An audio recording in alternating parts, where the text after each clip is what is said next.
പള്ളിക്കാട്ടിൽ കൊണ്ടുപോയി അടക്കുന്നത് വരെ, പള്ളിക്കാട്ടിൽ കൊണ്ടുപോയി 3 കഫൻ തുണിയിൽ പൊതിഞ്ഞിട്ട് നിന്നെ മനസ്സിൽ കിടത്തുന്നത് വരെ, നിന്റെ മുകളിലേക്ക് മണ്ണ് വന്ന് വീടുന്നത് വരെ. സഹോദരങ്ങളെ, അവസാനിപ്പിക്കുകയാണ് ഞാൻ. ഖുർആനിലെ ഏറ്റവും പേടിപ്പെടുത്തുന്ന ആയത്തിറങ്ങിയത് ഇവിടെയാണ്. അത്ഭുതത്തിന്റെ മഹാത്ഭുതം, പരിവർത്തനത്തിന്റെ മഹാത്ഭുതം. സഹോദരങ്ങളെ, പരിശുദ്ധിയുടെ പര്യായമായി എടാ പള്ളിക്കാട്ടിൽ കൊണ്ടുപോയി അടക്കുന്നത് വരെയല്ലേയുള്ളൂ. പള്ളിക്കാട്ടിൽ പോകില്ലേ സഹോദരങ്ങളെ? ഉച്ചനേനാക്കെ പകലേ ദിയേ കഫൻ ഓ ചുക്കിയെ സബ് മിൽകർ മാ ബാപ് ഭായി ബഹൻ. സാധാരണ കുളിച്ചിട്ടാണ് ഞാൻ വസ്ത്രം മാറ്റുന്നത്. ഇന്ന് കുളിക്കുന്നതിന് മുമ്പേ ഇവരെന്റെ വസ്ത്രമങ്ങ് മാറ്റിക്കളഞ്ഞു. എന്നെ കഫൻ തുണി പുറവിച്ചു. ഞാൻ നോക്കുന്നത് എന്താണ്? ഓ ചുക്കിയെ സബ് മിൽകർ മാ ബാപ് ഭായി ബഹൻ. എന്റെ ഭായി എന്റെ സഹോദരൻ, ബഹൻ എന്റെ സഹോദരി, മാമന്റെ ഉമ്മ, ബാപ്പന്റെ ബാപ്പ എന്റെ മയ്യത്തിന്റെ ചുറ്റുമിരുന്നിട്ട് പൊട്ടിക്കരയുന്നുണ്ട്. പൊന്നുമോനെ പോയല്ലോടാ, എന്റെ ഉമ്മ പൊട്ടിക്കരയുന്നുണ്ട്. കൺമണിയെ പോയല്ലോ. ക്ഷമ വിട്ട ഉമ്മയും പൊന്നുമകനെ എന്നെ കൈവിട്ടു പോയോ കാണലെന്നാ നിന്നെ. എന്റെ പൊന്നുമക്കൾ എന്റെ മയ്യത്തിന് കെട്ടിപ്പിടിച്ച് നിലവിളിക്കുന്നുണ്ട്. അരിമക്കിടാങ്ങൾ വാപ്പയെ വിളിക്കുന്നേ, കൈകെട്ടി മിണ്ടാണെന്നു നീ കിടക്കുന്നേ.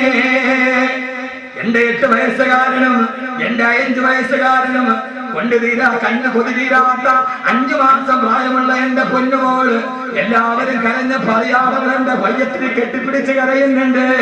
സഹോദരങ്ങളെ, സഹോദരിമാരെ, ഇങ്ങനെ ഒരു ദിവസം വരാനുണ്ട്. മയ്യത്തിന് കെട്ടിപ്പിടിച്ചു മക്കളെ കരയുമ്പോ, ആ സമയത്ത് വീടിന്റെ ഉമ്മറപ്പടിയിൽ മറഞ്ഞു കിടക്കുമ്പോ സ്വന്തം മക്കളോട് പറയാൻ കഴിയണം, മക്കളെ ഉപ്പയ്ക്കൊന്നും നഷ്ടപ്പെട്ടിട്ടില്ല. ഉപ്പ നിങ്ങൾക്ക് വേണ്ടി കോടികൾ ഉണ്ടാക്കേണ്ട പൈസ കൊണ്ട് ഉപ്പ ഹാഫിളീങ്ങളായ മക്കളെ സൃഷ്ടിച്ചിട്ടുണ്ട്. ഉപ്പ മണലാരണ്യത്തിലുണ്ടാക്കിയ പൈസ കൊണ്ട് ഉപ്പ ഖുർആൻ മനഃപാഠമാക്കിയ ഹാഫിളീങ്ങൾ ഉണ്ടായിട്ടുണ്ട്. ഉപ്പയുടെ മയ്യത്തിന്റെ ചുവട്ടിൽ ഇരുന്നിട്ട് ഈ ഹാഫിളീങ്ങൾ ദുആ ചെയ്യുന്നുണ്ട്. അതുകൊണ്ട് മക്കളെ കരയണ്ട, ഉപ്പയ്ക്കൊന്നും നഷ്ടപ്പെട്ടിട്ടില്ല എന്ന് പറയാൻ കഴിയുന്ന ആത്മാവുണ്ടാവണം. അതിനുവേണ്ടിയാണ് ഫിറോസ് ഖാൻ സാഹിബ് അദ്ദേഹത്തിന്റെ വരുമാനം കൊടുത്തിട്ട് ഹിഫ്ദുൽ ഖുർആൻ നടത്തുക.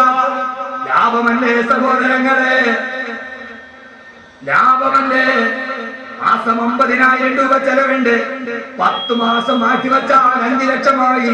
അദ്ദേഹത്തിന്റെ മക്കളുടെയും ഭാര്യയുടെയും പേരില് ഒരു 10 സെന്റ് സ്ഥലം ഇവിടെ മേടിച്ചു വെക്കാം. നിങ്ങൾ പറയും ബുദ്ധിമാൻ.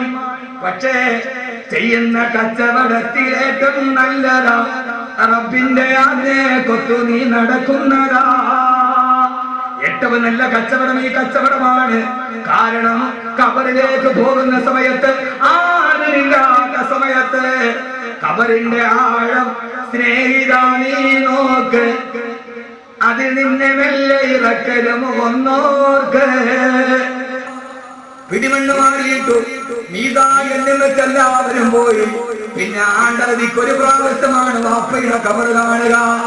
പക്ഷേ യഹിയാൻ വലിയ ഭാഗ്യവാനാണ്. ഖബറിലിട്ടിട്ട് ആരും പറഞ്ഞില്ല. ഉപ്പയും സഹോദരങ്ങളും തിരിച്ചു വന്നു. കൂടപ്പറപ്പ് പോയി. കണ്ടു കൊതി തീർന്നില്ല, മിണ്ടിപ്പൂതി തീർന്നില്ല, ഭാര്യയ്ക്ക് കണ്ടനുഭൂതി തീർന്നില്ല. ഗർഭത്തെ ശിശുവായ സുൽത്താൻ എന്ന പൊന്നുമോൻ ഉപ്പയുടെ മുഖം കണ്ടില്ല. പക്ഷെ കാണാൻ കഴിയും സഹോദരങ്ങളെ. ആ പൊന്നുമോൻ ഉപ്പയെ കാണുന്നവരിലെന്നും ഖുർആൻ തന്നെ പറയുന്നുണ്ട്, വല്ലദീന ആമനൂ വത്തബഅതുഹും ദുരിയത്തുഹും ബിഈമാനിൻ അൽഹഖനാ ബിഹിം ദുരിയത്തുഹും വമാ ലത്നാഹും മിൻ അമലിഹിം മിൻ ശൈഇ കുല്ലു ഇംറിഇൻ ബിമാ കസബ റഹീൻ. സ്വർഗ്ഗത്തിന്റെ സ്വർണ്ണക്കട്ടിലിൽ വാപ്പയും ഉമ്മയും ദുരിയത്തുഹും അവരുടെ മക്കളും സ്വർണ്ണക്കട്ടിലിൽ നിൽക്കുമ്പോ ഉപ്പയുടെ മുഖം കാണാത്ത സുൽത്താൻ എന്ന മോൻ ഉപ്പയോട് പറയും, ഉപ്പ മരിച്ചതിന് ശേഷമുള്ള ദുനിയാവിലെ വിശേഷങ്ങളെന്ന് അല്ലാഹുവിന്റെ വിശുദ്ധ ഖുർആൻ. അല്ലാഹു അങ്ങനെ കുടുംബമാക്കി തീർക്കട്ടെ. ഭാര്യയും മക്കളും വന്നു, ഉപ്പയും സഹോദരങ്ങളും വന്നു. സഹോദരൻ ഖബറിനുള്ളിലായി മീസാൻ വെച്ചു ആണ്ടതിക്കല്ല. ഇനി ആ സ്വത്തിൽ നിന്ന് ആ മനുഷ്യനോ ഒരു പള്ളി വെച്ചിട്ട് പില്ലർ പൂർത്തിയാകുന്നതിന് മുമ്പെയാണ് ആ മനുഷ്യൻ ഖബറിലേക്ക് പോയത്. ആ മനുഷ്യനെ നഷ്ടപ്പെട്ടിട്ടില്ല. അയാൾ ലോകത്തിലെ ലാഭക്കച്ചവടം ചെയ്ത അവര് തീരുമാനിച്ചു ഇനി എന്ത് വേണം ഒരു ദർസ് നടത്തുക. കലൂർ അബ്ദുറഹീം ഉസ്താദിന്റെ അടുക്കൽ പോയി ദർസ് നടത്താനുള്ള സ്ഥലമില്ല. അദ്ദേഹത്തിന്റെ ശിഷ്യൻ സഫീർ ഖാൻ മന്നാനെ വിളിച്ചു, ചുമതല ഏൽപ്പിച്ചു. 4 വർഷം കഴിഞ്ഞു. അവിടെ ഇരുന്നിട്ട് പിന്നീട് 24 മണിക്കൂർ ഖുർആനായി. മോനെ മറന്നില്ലല്ലോ, ഇതുപോലെ ജീവിത കാലമില്ലൊരു കൊണ്ട് കണ്ടിട്ടുമുണ്ടോ ഇതിനു മുമ്പും പണ്ട്. ആ ചെറിയ കുണ്ടിന്റെ ഉള്ളിൽ സ്വർഗത്തിന്റെ പുതപ്പ് പുതയ്ക്കാൻ തങ്ങളുടെ സഹോദരന് വേണ്ടി, ഭർത്താവിന് വേണ്ടി, മകന് വേണ്ടി ഒരു കുടുംബം അർപ്പിച്ചു. ആ അർപ്പിച്ച അർപ്പണമാണ് യഹിയാ ഖാൻ മെമ്മോറിയൽ ഹിഫ്ദുൽ ഖുർആൻ. അല്ലാഹു അതിനെ സ്വീകരിക്കട്ടെ, അല്ലാഹു അതിനെ സ്വീകരിക്കട്ടെ.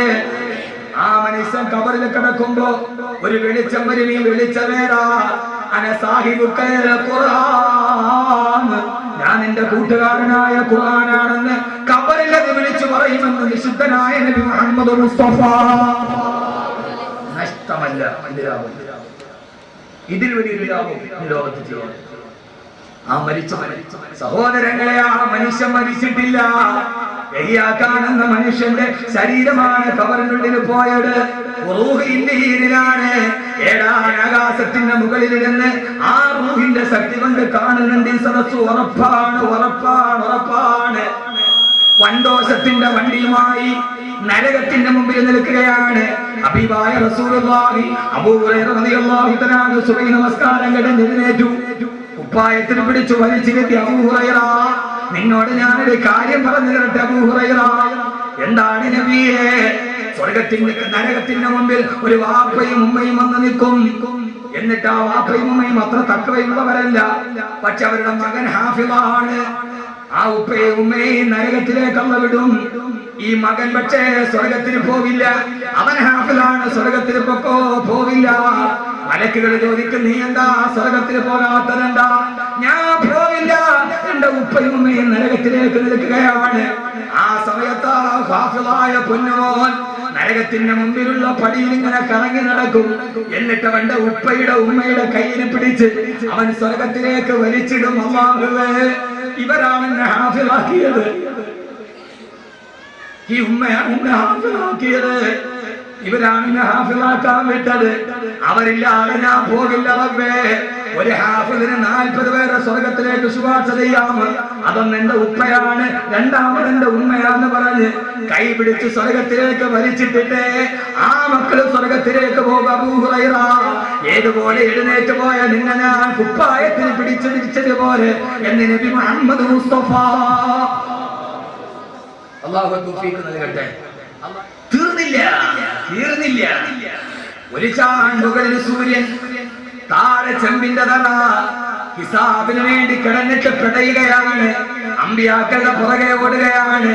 ആ സമയത്ത് ആകാശത്ത് ലോകത്തുള്ള കോടാന് ജനങ്ങൾ ഹിസാബിൽ കിടന്ന് വല്ലാതെ തീച്ചുളയിൽ വെന്തുരുകുമ്പോ സ്വർഗത്തിന്റെ മുകൾ ഭാഗത്തൊരു മിസ്കിന്റെ കുന്നിന്റെ അത്രേ.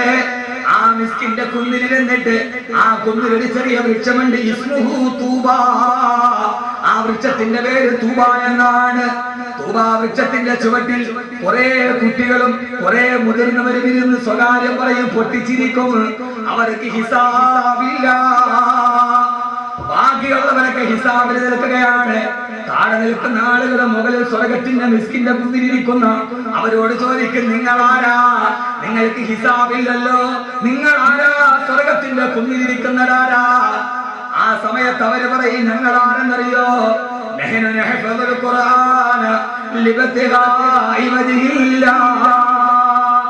അല്ലാഹുവിന്റെ തൃപ്തിക്ക് വേണ്ടി ഖുർആൻ മനഃപാഠമാക്കിയ ഹാഫിളീങ്ങളാണവർ. നിങ്ങളുടെ അടുത്തിരിക്കുന്നവരാരാ?